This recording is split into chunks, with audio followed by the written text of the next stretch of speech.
Hawaii is no stranger to disaster during hurricane season. As we have seen over the decades, all it takes is one storm to alter the course of our lives. That's just what happened in 1992 when Iniki made a hard right turn and struck Kauai head-on with winds of 145 miles an hour. The 2x4 went right to the window, and then the iron roof is flying off. And more recently, a storm hundreds of miles from our island swept up winds that fueled the worst wildfire in our state's history. And now, nearly a year after so many lives were lost on Maui, we begin hurricane season once again. How can we prepare to keep our families safe? Tonight, in a Hawaii News Now First Alert Weather Special, we want to arm you with the knowledge your ohana needs to make sure you're ready and protected. We've been very fortunate in recent years to not have a direct hit by a hurricane in populated areas, like here on Oahu's South Shore. But being surrounded by the ocean, widespread destruction would be inevitable if a hurricane were to make landfall. Looking around at our surroundings and the landscape of the islands, studies show we are vulnerable to many risks, especially severe flooding when it comes to storm impacts. Here on the ground on the South Shore, we are very close to sea level with an elevation of only a few feet. And from this vantage point, it may seem like we're protected, but that's not the case when you look at the big picture. Normally our coastlines here are safe havens with peaceful ocean conditions and gently sloping beaches. But those beaches are also shallow, protected only by outer reefs and belt of sandy shoreline and some minor jetties. And that means for urban Honolulu, we're talking about the visitor-packed Waikiki all the way to the condos of Kaka'ako, are under a substantial flooding risk. We saw firsthand that a tropical cyclone doesn't need to make landfall for us to see major impacts. And in a matter of minutes, the power of Mother Nature can forever change our islands. On August 8, 2023, ferocious winds developed over the islands, spreading flames in a matter of minutes on Maui. What you see in red is the most devastating, a red flag warning that continues to be up. The wind is sure ripping tonight. There's no sign of relief for these firefighters, for these first responders. The dry brush from months of a drought became fuel for these dangerous fires. Having such a dry, hot trade wind event with that magnitude, that time of year is super rare. This tragic day shows how a Cat 4 hurricane 700 miles to our south does not need to make landfall for the islands to see major impacts. What role Dora played is actually up for debate right now, but what we do know is that Dora moved sort of in tandem with a strong area of high pressure. And strong inversion was in place, we had strong high pressure and strong mountaintop winds. Unfortunately, we're never going to know what the winds were in West Maui that day, simply because we don't have any weather observations. We did see some weather observations on the Big Island where it got over 80 miles an hour. The terrain in there is similar, so it's within reason that the winds could have gotten that strong. The surrounding West Maui Mountains has many slopes and folds within the terrain. With the summits towering to nearly 5,800 feet, the dry trade winds accelerated even more as it raced down the slopes above Lahaina. Dora will no longer be a name used again by the Eastern Pacific Basin. We don't see that retirement happen very often with systems that don't actually directly affect land. And so when we have a big impactful event like Dora impact upon Lahaina, we want to make sure that we're sensitive to that and retire that name. And as we look ahead at this season, a double-edged sword, considering the recent heavy record rains from April and May's Kona lows. That really helped in the sense where it mitigates drought for a lot of areas. But on the other hand, it's good for growing grass. And if we do see the drier than normal conditions develop into the summer, these can dry out and cure and end up with another fire hazard. And with La Nina, we'll be facing drier than normal conditions this summer, which is likely linked to drought and fire weather concerns this hurricane season. Hurricane Dora didn't even come close to the islands. In fact, on its nearest approach, its center was still some 700 miles to the south of us. Even so, it still taught us some painful but important lessons on the effects that a hurricane can have on the islands. And now those lessons are being put into place to help us prepare for future storms and how to recover from them. Ahead of the fires, the National Weather Service had issued a statewide red flag warning. One lesson from Lahaina is that forecasters will now be able to be more focused on effects that strong winds and dangerously dry conditions can have in a specific area, like West Maui or leeward areas of Oahu, Maui, and Hawaii Island. What we're doing better this year with the National Weather Service is being able to predict exactly where we're talking about as far as these red flag warnings. Back then it was more general, big picture red flag for the state. I think we'll be better prepared this year with being able to predict and pinpoint exactly where we're talking about these high winds and these conditions for red flags. Forecasters at the National Weather Service had already been working hand in hand with IEMA and other emergency management agencies and first responders around the state. But another lesson learned is getting the word out to residents on what to do when there's a high fire danger. What we discovered in 2023 was that the wildfires affect everybody. It was our first experience dealing with a wildfire destroying a town. And since then, we've needed to learn how to communicate those hazards with not just first responders, but also the general public. Even without fire, the strong winds still caused other kinds of damage to buildings and infrastructure. That wasn't even hurricane winds. That was just below hurricane strength.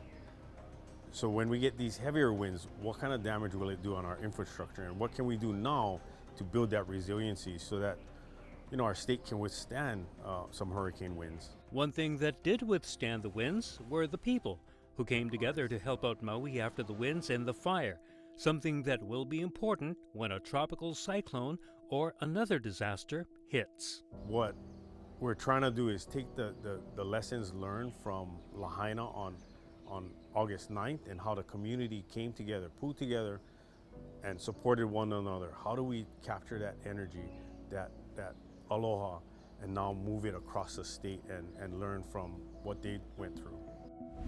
Those lessons are important because the 2024 hurricane season is here. This year, forecasters are calling for below average activity. 1 to 4 storms are expected in the Central Pacific Basin, and let's take a look at why. Hurricanes are like an engine, not the type under your hood, but one that requires a massive amount of fuel. And the fuel for these storms is warm water, and you'll often find it in the eastern Pacific Ocean.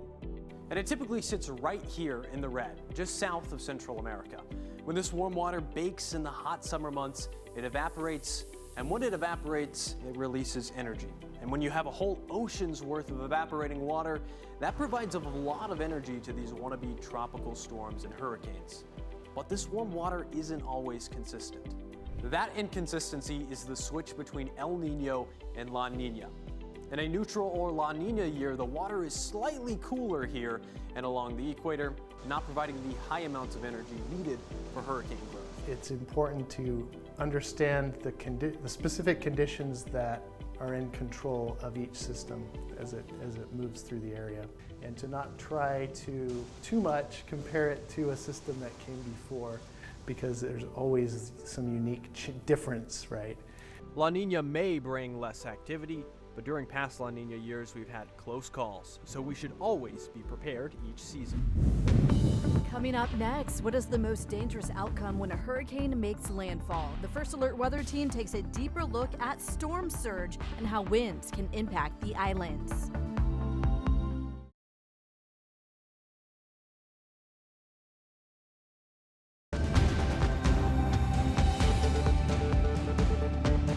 From many of our close calls and direct hits, time after time has shown the vulnerabilities being close to sea level. Water is our biggest threat, especially when it comes to powerful tropical cyclones. What exactly is storm surge, and why should Hawaii be concerned? It is water from the ocean piled on top of the tide, where the storm's powerful winds push water on shore. The water has nowhere to go but up and move in towards Mauka. The size of the tropical cyclone matters. The bigger in diameter, the larger the wind field, leading to a more significant storm surge. And it doesn't take much water to open up the floodgates to destruction. Here in Hawaii, the bottom of our surrounding seafloor can make for epic surf across the shores, but it may not be good when it comes to a storm surge. Overall, being surrounded by a shallow shelf, a storm surge can rise quickly and flood large areas in a matter of minutes. 1 to 3 feet of water can knock you off your feet and can even stall your car. On many occasions, the H1 is flooded out with only a couple of feet of water. Now, if the water rises above 3 feet, it may be too late to evacuate.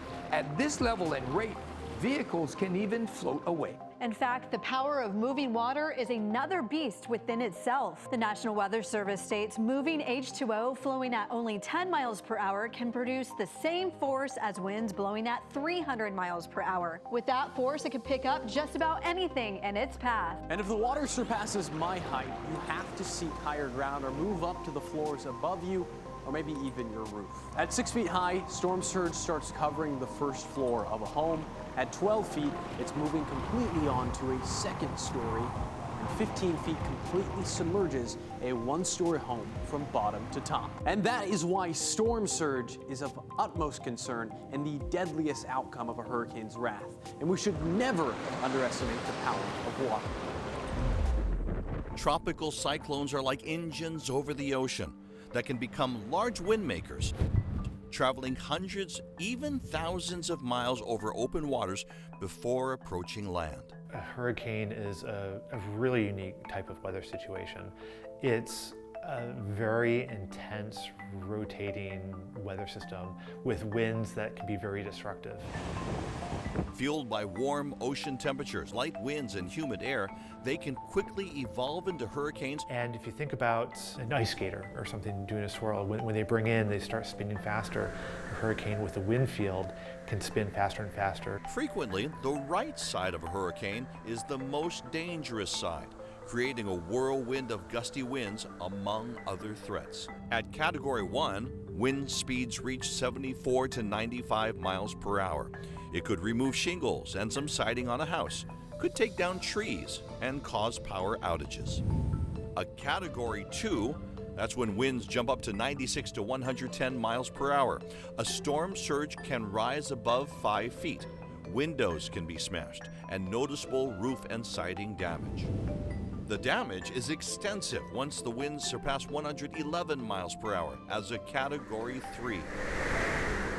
And at Cat 4, extreme winds of 131 to 155 miles per hour.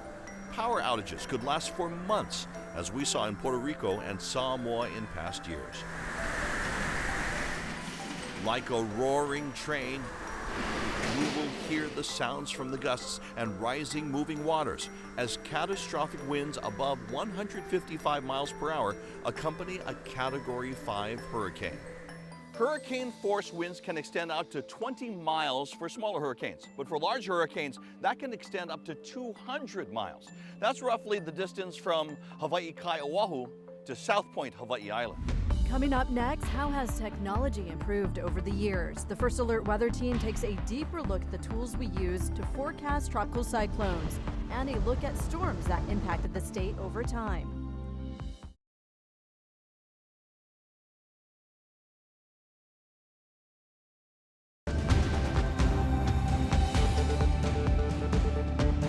We keep saying it.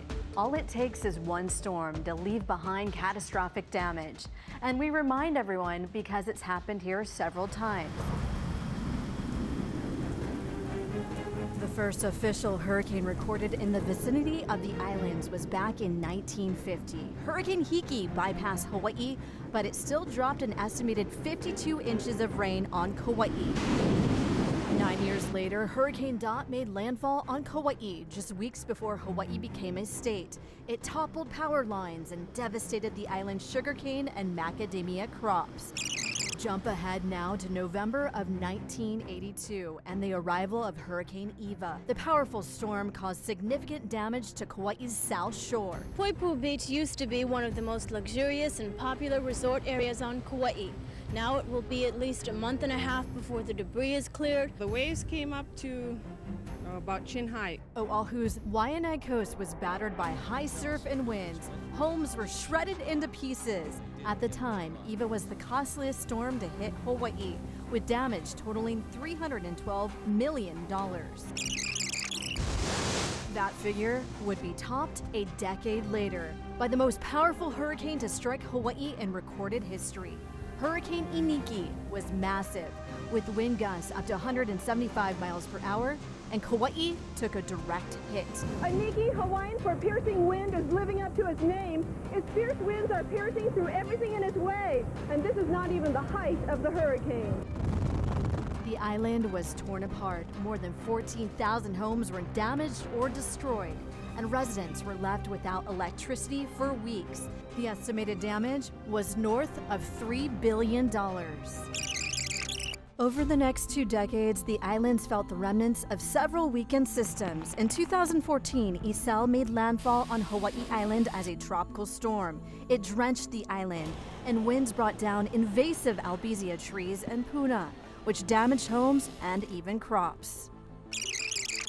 4 years later, Hurricane Lane churned towards the state. It never made landfall, but still dumped 58 inches of record rain on Hawaii Island, becoming the wettest storm on record in Hawaii. Hurricane Lane's strong winds also downed trees and power lines on Maui, igniting brush fires that destroyed or damaged 7 homes. Just a month later, Hurricane Olivia neared the islands, eventually making landfall on Maui and Lanai as a tropical storm. Homes and vehicles were washed away in a raging river in Honokohau Valley. Our next major scare was in July of 2020. Hurricane Douglas came within 30 miles of the islands, passing Kahuku at its closest point. Fortunately, the Category 1 storm did not cause any major damage. And of course, this takes us to last August and Hurricane Dora's path south of the state. The windstorm fanned the flames that ultimately destroyed parts of upcountry Maui and Lahaina. 101 lives were forever lost, and more than 2,200 homes and businesses burned to the ground. And while the winds were powerful that day, we know the spirit of the people was stronger as they rallied to rescue each other and save whatever they could of their beloved town. Although the public today is used to having the weather forecast available at a moment's notice, you may be surprised to learn that meteorology is one of the youngest sciences in the world. It has only been since the dawn of the modern computer that meteorologists have been able to provide a quick and accurate forecast to the public. Meteorologists across the world are hard at work developing new technologies for weather forecasting. Weather models are continually evolving, and they're evolving from the perspective of the data that are available for the models, the compute power that is driving the models, and also the core physics that comprises the model. Some developers are deep in research attempting to integrate artificial intelligence into the forecasting process. AI may be able to increase the speed of simulating the atmosphere. And this allows you to run many, many iterations of a particular forecast, and it gives you a sense of what the probability is that a certain weather, cyclone, storm will occur, or where it will go, and so forth. I think there's a bright future for it, but as yet it's just experimental. And when compared to the continental United States, the amount of data used to begin these weather forecast models here is limited. Well, we're in the middle of the Pacific, and so we don't have the radiosondes or the radar stations that the mainland has. We have 4 radars in Hawaii, which is a small number. Forecasters are actively finding other avenues to combat this data limitation, with some looking to the sky. Now, satellite data are making up. More and more are able to fill in those gaps. Weather models are only going to get better in the future, and we're lucky to have great researchers at UH Manoa leading the charge to help better predict our weather patterns. Coming up next, how you and your ohana can prepare for a disaster now. What you need to know to be first alert ready.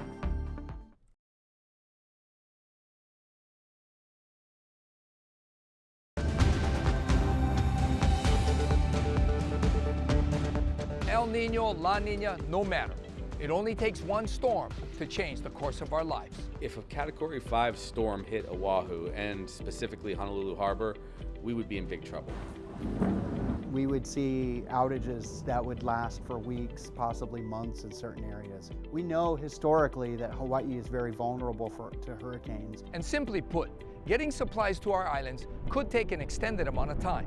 Normally, it takes a cargo ship 5 to 7 days to travel from Long Beach to Honolulu Harbor. And with a severe storm, we could be cut off. And understand that you may be on your own for an extended period of time. Now is the time to talk over a plan and execute it with your family. The best thing to do is to not wait until a storm is coming. So get those supplies on hand at the start of the season. We know the essentials like food and water. If you can't get 14 days, then get as much as you can so that you're ready for a disaster. But if we lose electricity or if the damage is severe, you'll need more supplies. Items like utensils, a battery-powered radio, flashlights and extra batteries, a solar charger for your phone, a whistle, and a dust mask. Also pack any sanitation items like toilet paper, a basic toolkit, any important documents, and some cash. And don't forget your medication. If you have a pet, make sure you have their food. Also grab personal hygiene items and photographs of your family just in case you get separated. One of the conversations that individuals and families should have at home is how are they going to reunite in case like there is a major disaster. Every storm, every scenario that comes up has some uniqueness to it. You have to just kind of be prepared for possibilities. We are your source to keep you and your ohana safe this hurricane season. So it's very important to talk about a plan with your family so you're all prepared. Make sure you practice it before you need to do it. And stay connected with your First Alert Weather team. We're here for you on air, online, and on your mobile device. For now, wishing you blue skies and much aloha. In the meantime, enjoy the best weather on the planet. Mahalo for watching. Ahoy ho!